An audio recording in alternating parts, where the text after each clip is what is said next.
যদি জান্নাতে যেতে হয় তার ইসলামকে কি করতে হবে? ধরে রাখতে হবে। ওয়ালা তামুতুন্না ইল্লা ওয়া আনতুম মুসলিমুন।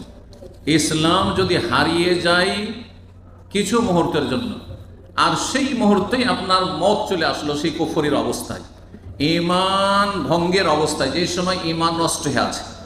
যেমন অনেক সময় আপনাদের উযু নষ্ট হয়ে থাকে, ঠিক না? সবসময় তার উযুতে থাকেন না, যতই উযু করে থাকেন উযু নষ্ট হবে এক সময়। যখন উযু নষ্ট হয়ে যায় তারপরে যদি আপনি সালাত পড়েন, নামাজ পড়েন, নামাজ কবুল হবে? নামাজ কবুল হবে না। কারণ নামাজের জন্য গুরুত্বপূর্ণ শর্ত হচ্ছে তাহারাত, পবিত্রতা। আর আপনার পবিত্রতা নেই।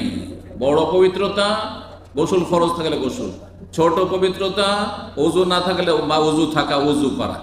তো বিনা উযুতে যেন নামাজ হয় না, ঠিক তেমনই যদি ঈমান ভঙ্গ অবস্থায় থাকেন তাহলে আপনার ঈমান ইসলাম যখন নেই, এই অবস্থায় মারা গেলে কখনো জান্নাত পাওয়া যাবে না।